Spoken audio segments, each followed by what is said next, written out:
All right, ladies and gentlemen, happy Monday. Of course, that can only mean one thing, and that's another edition of the Monday Market Report for the week ending May 30th, 2021. I'm your host, Sean, with BlueRidgeSilverhound. I want to personally thank each and every single one of you for joining me today to kind of explore how the modern coin market is going. With the Monday Market Report, as you guys know, we've been around the block a little bit, been doing this for a few years now. But we take a look at the most relevant post 1900 graded coins to have sold through some of the major auction circuits this past week. In this particular case, the biggest and the baddest one so far, and have been, is Great Collections, and we have quite the group of coins on the list, which is surprising considering that summer is just around the corner. A lot of people usually this time of year kind of dials back on their coin purchasing and investing. It is what it is. People are more interested in taking some time off, going on vacation, doing that stuff. And that's all well and good. That's a cyclical part of the hobby, especially on the secondary market side. But you are still going to have your fair share of folks deep diving right in to, just overall coin searching, enhancing their collections, and all that great stuff. So, yeah, fantastic group of coins. I'd say I'm quite excited, actually, to talk about a few of the coins on the list. You guys saw the thumbnail picture, which I'm hoping will catch your attention a little bit because, believe it or not, that one coin, the 2005 Lincoln Cent, is not only our first coin on the list, but believe it or not, that's actually quite an achievable coin to find. And I'm going to tell you why here in a moment. But if this is your first time here, again, if you enjoyed today's content, don't feel shy about hitting that like button. Subscribe, of course, that's very important. And I do appreciate your endorsement and such. And feel free to share the video. All right, so let's go ahead and dive right into that first coin there. The 2005 Lincoln Memorial Cent. This one right here is the PCGS SP70 Red. Absolutely stunning coin. It probably looks like not your typical Lincoln Cent. It's, there is something unique about it, and you can only find this in one spot. This one also says satin finish on the label, and I'm sure you folks are going to have a few questions about that, and I'm going to answer it for you right now. The satin finish coins can only be found in specially minted sets that were made available from 2005 to 2010. It didn't seem like that long ago, but I remember these things being on sale with very little fanfare. But now all of a sudden we're beginning to see kind of a renaissance, so to speak, for these satin finish coins of 2005 to 2010. And people are looking for these in the highest grades. Now, the strikes on these coins are absolutely hammered, all right? It's like what you would expect from a proof strike. However, in this particular case, you have what appears and looks like a standard business strike uncirculated appearance to it. However, if you take this coin and compared it to a regular normal business strike 2005 from the same year, you're going to see just a drastic difference in the overall craftsmanship of these coins. The mintages are quite small on these satin strike coins of this era. However, all right, the reason why that I'm saying that these are extremely attainable to find or cherry pick out of these sets is that there are so many of them out there that people don't realize what they have. People have these still in the package, government packaging. You pull them out and they look fantastic. All the coins, if you were going to send them out to the graders, a lot of them have a lot of value. All right, the Lincoln Cent, the Jefferson nickel, the satin strike ones from that same year. That's a big one, by the way. And the half dollar are three of the top coins to look for. We actually have a state quarter on the list that is also a satin finish coin. As you guys know, there's 5 coins for that particular year, and all the other subsequent years going up to 2010. All right, so you guys are probably wondering, but you guys probably already know at the same time how much this sold for. $2,394. All right, with shipping and fees and all that, let's just call it $2,400 because it's quite a bit of money. It seems like quite a bit of money, and it is. But this is definitely a coin that if you do own a few of these special mint sets during this year, I would highly consider just taking a flyer of sending these out to PCGS and getting that satin finish designation. If one of them pops out at 70, which is very attainable, again, the strikes are supposed to be hammered on these coins, you're going to stand to make a few $1,000s. So fantastic coin right here. I mean, this is probably my pick of the week in terms of just the overall ease of finding one of these. All right, the next one that we have here is really truly a business strike coin, and it pales in comparison, even though there's only a 1 grade point disparity from the 2005. This is a 1993D Lincoln Memorial cent. Of course, you know, the Denver minted coins are generally well struck and have fantastic luster, but man, is it like night and day between the 05 and this one. This one is a Mid-State 69 red. Outstanding grade. Obviously, this is going to go into some registry set. I would never invest in anything like this, but if you could certainly cherry pick one, of course, it's not for the faint of heart. And you can't just send one coin. You have to send multiples in the hopes that you will strike it rich with one of those coins. This one right here sold for $2,619. And again, a registry set coin. Do not buy this to invest in, but if you want to, take a chance, send one out to the graders or a number of them, then you could possibly make some pretty good money. All right. And the next one that we have here is a 74D. Again, another registry set coin. I believe this is a top graded example right here. Mid-70s coins. The quality, you could say the quality can be a little bit suspect. As you can see, there's some light strike areas on the reverse, some weakness, and that's just par for the course. That's what you get from the 70s. This one is a Mid-State 67 plus full red example, and this one sold for $1,125.01. All right, so we're getting into the more spicier coins, but before we get to the actual spice of the matter, we do have another registry set coin to talk about here today. A 57D, an incredibly common coin to find raw in mid-state condition. You can find them at your local coin shop for under 50 cents, I would imagine. And finding BU rolls of this is definitely going to be your target in order to find a really nice top pop graded coin. What we have here is a PCGS Mid-State 67 plus full red example. And again, the registry set coin. Don't invest in stuff like this. The markets on these continue to kind of drift downward. The more coins that are discovered and have graded at the top level, just more supply will kind of equal out the demand for them. And then eventually there's just going to be too much supply where it's going to cannibalize the actual value of the coins over time.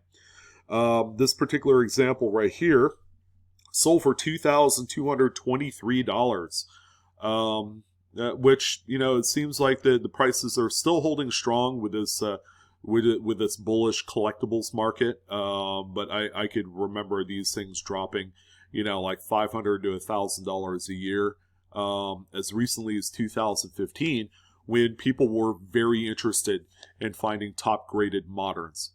This is one of them right here, and you could probably say the same for any other 1950s Lincoln cent.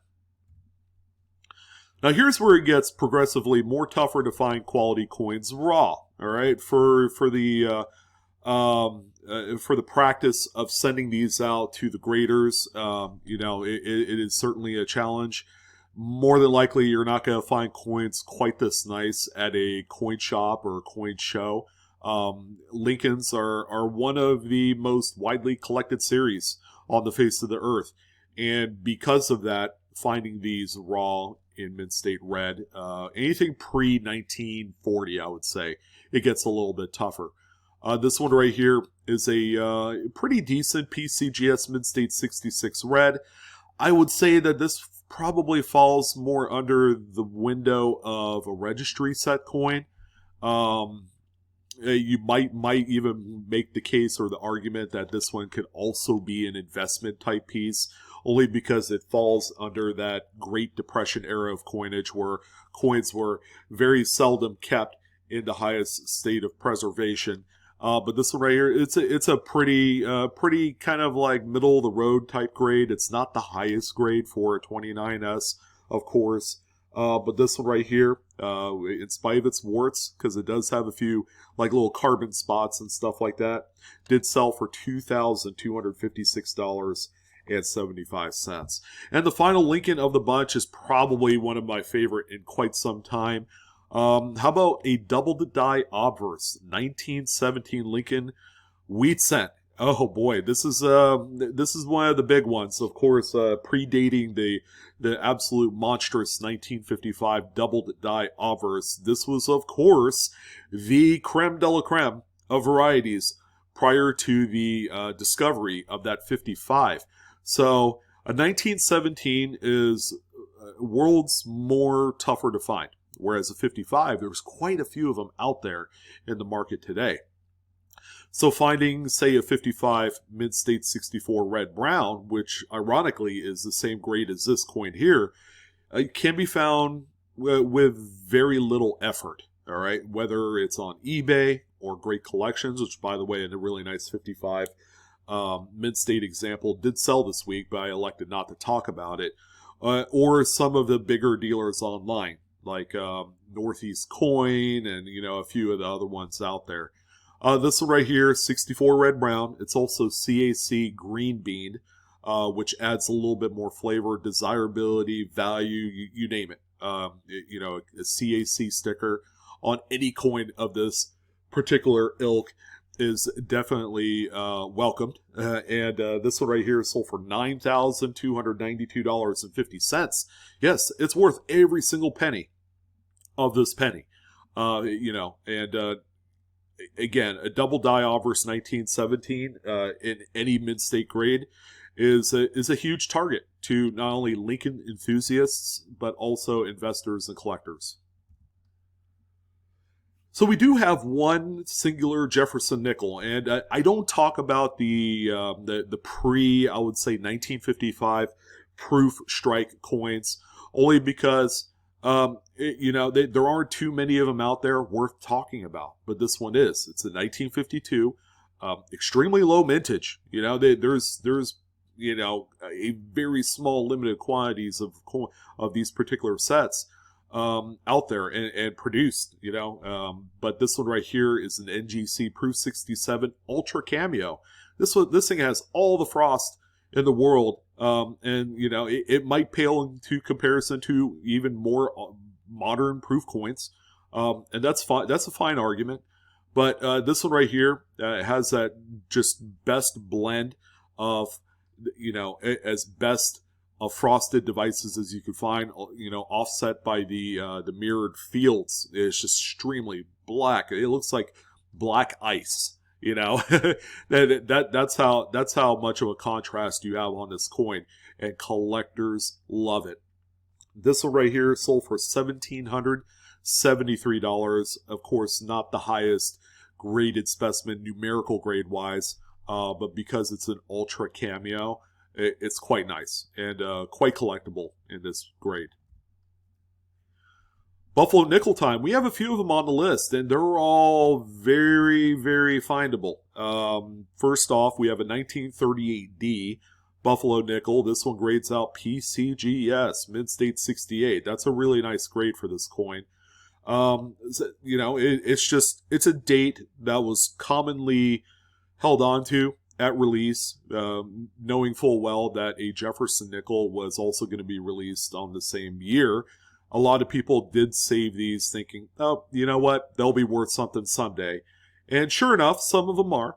In addition, there is just a host of very, very nice varieties to find. There's a D over S. There's a few variants of that, by the way. There's some RPMs, D over Ds, that can also be found here as well on the 38Ds. There are no Philadelphia struck examples of this particular date, nor are there San Francisco's. So it's either Denver or bust.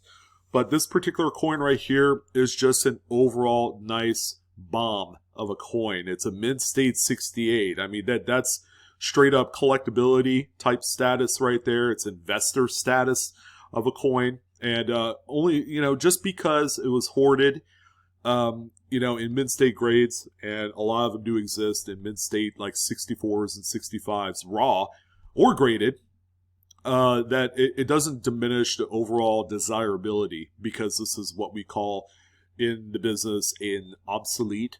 It's one of those obsolete type coins that people love. Your Buffalo nickels, your Mercury dimes, your Standing Liberty quarters, and your Walking Liberty halves all fall under kind of like this like innate desirability that is just not going to die out. And 30 AD, as plentiful as it is in this grade, still desired.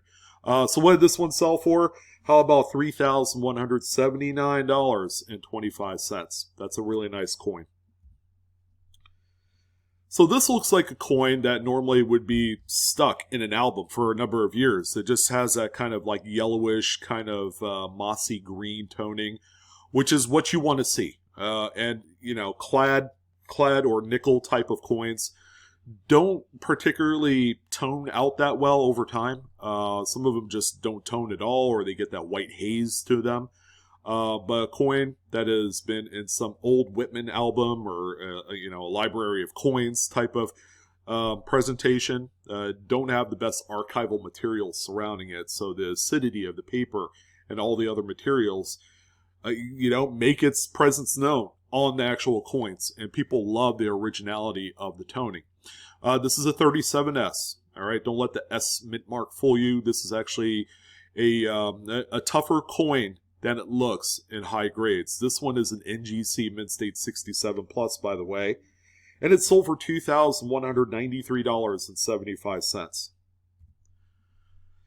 And here's another coin I don't talk about that often, even though they're being sold and liquidated, on a pretty consistent basis. It's kind of like the 1943 steel cents. Okay, there's a bunch of them that get sold every week.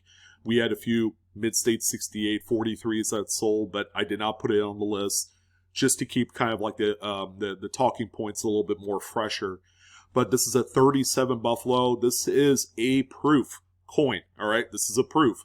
Not one that you would normally cherry pick. But take a look at the stats on this one. It's a PCGS Proof 67 Plus. And that's a rare designation right there. The cameo. You just don't see a lot of these Buffalo proofs with the cameo designation. And that's what really makes this one extraordinary. All right. It's also CAC Green Bean. But get this, the real reason why that this one is on here is this is the single finest graded specimen through PCGS. So with all things considering, this thing should have had kind of like that mystery price tag, right? And this one right here sold for $21,937.50. Jeez. I mean that is a rip. But on the investor collector side, this is a heck of a score to be able to obtain and own a pop one of a coin like this. It's just, again, Buffalo nickels are one of the most strongest selling, most desired U.S. type coins on the face of the earth, and it continues to hold true. I would say at 21 grand, this coin is almost borderline bargain. I could see this thing, eclipsing $50,000 in the near future. All right, so here's another common date Buffalo, a 36D, featuring some pretty nice Opera's toning. I actually like this. The toning obviously adds extra brownie points to the graders. Eye appeal is everything. All right, the reverse of the coin looks pretty weak. I'm not going to josh you on that. But when you take into consideration just the overall cleanliness of the coin, and you add in some really dynamite looking toning, some rose colored golds, yellows. I mean, you have to love a coin like this because it's just that nice. This example sold for $3,600. A 36 for $3,600 seems appropriate. And then finally, the last Buffalo nickel on the list is the 1930S. So 1930, it begins to get a little bit tougher. All right, this coin is quite nice. Of course, you could just see some of the remnants of the manufacturing of the 1920s of Buffalo nickels kind of spilling through into 1930 because this thing is just weak, man. The strike is not what I would say, San Francisco's finest hour type of production. We see a lot of die deterioration and just overall weakness in the highest areas of the coin, like on that braid there. But this one here is a PCGS Mint State 68. But I think the big point of this, and I can't believe that Great Collections usually misses stuff like this, is that it's a two feather. All right, there is a very tiny remnant of a feather there for the third feather, but I think PCGS or NGC would grade this one a two feather, and because of that, even though it's a 66, I know these things can get a lot more crazier in higher grades, but if you can imagine a Mint State 66 correctly attributed two feather Buffalo nickel, this one is worth $2,306.25, and I could see this in a new PCGS holder with a two feather variety attribution. That'll catapult this coin to $5,000 to $6,000 pretty easily. So this, ladies and gentlemen, even though we're talking about Great Collections and how kind of like on top of their game they are, there are the occasions where coins like this kind of fall through the cracks and someone pounced on it. This is a tremendous buy, a really nice variety. All right, so just in case you guys are curious how much the top pop coins of the modern age are, and when I mean modern age, I mean like 2010 to current date. Here's a 2019 D Roosevelt dime. Again, Roosevelts of this generation, not collected. They're generally ignored.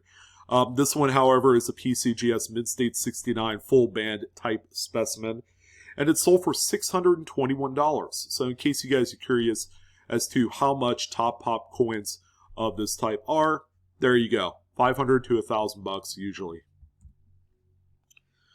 The next and final Rosie on the list is a 52S. All right, this one here has toning for days. I mean, just look at the reverse of that thing.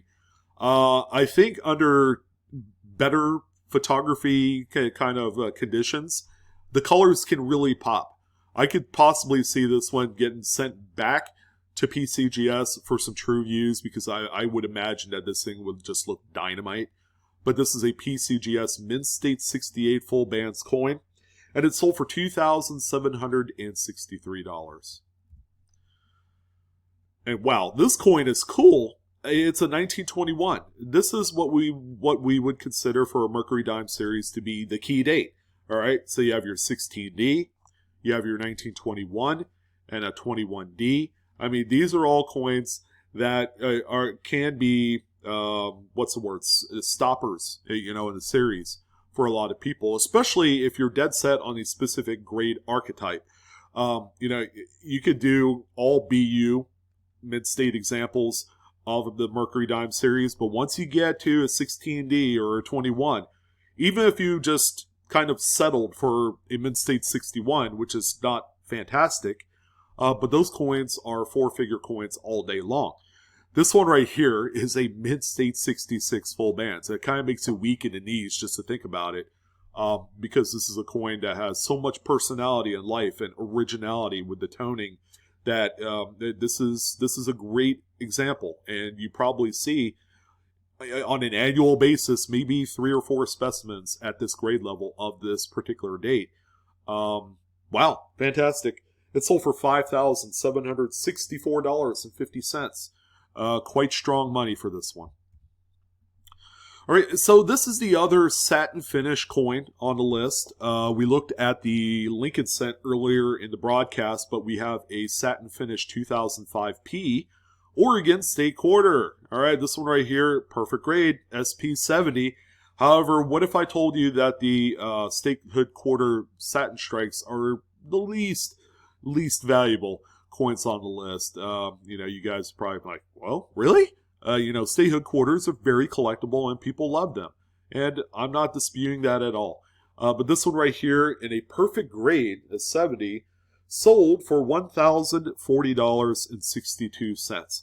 And then the final coin on the list is going to be, of course, a bicentennial quarter. This one right here is a Mint State 68. This is the clad version. You guys know that they also made a business strike 40% silver version. But this is the copper nickel clad type. Just look at the grade, Mint State 68. This is a top grade coin. Very desirable. This is the modern version of a commemorative that predates the statehood quarter program.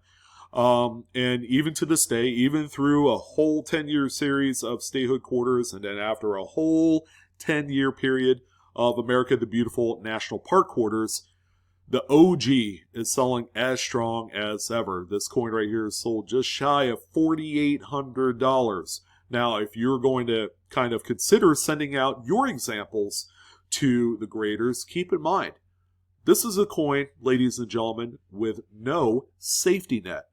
It would have to grade out a 68. A similar Mint State 67 example, just 1 point lower, which, keep in mind, that's a phenomenal grade for this coin from the 70s. Sold for only $96 this week. All right. And, that's going to barely recoup your fees because you will, if you're under the impression that your coin will grade out as 68, you're going to have to pay the insurance for your package to send it to PCGS. And that's going to be quite costly if you think that your coin's $4,000 and up. And it comes back to 67. So you still have to incur the cost of the registered mail or whatever it is, which is not cheap. It's like $30. And, there's no safety net. So take that into consideration. These are one of those coins that are just better left admired from afar.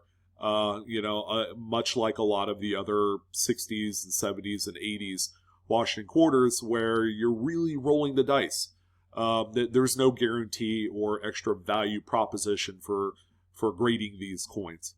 So really nice array of coins this week. I hope you guys enjoyed it and you enjoyed the talking points. Sorry to keep it so wordy, but hopefully I made it a little bit entertaining for you. Thank you for watching again. My name is Sean with BlueRidgeSilverhound. Don't forget to like, share, subscribe. Smack that bell for instant notifications, because if you don't do that, you won't know when the next Blue Ridge video drops. But that's going to go ahead and do it. Coinaholics, we are discovering together each and every single day. Let me know what you like on this list. And thank you again. You guys have a wonderful day, and I will see you on the next coin video. So long.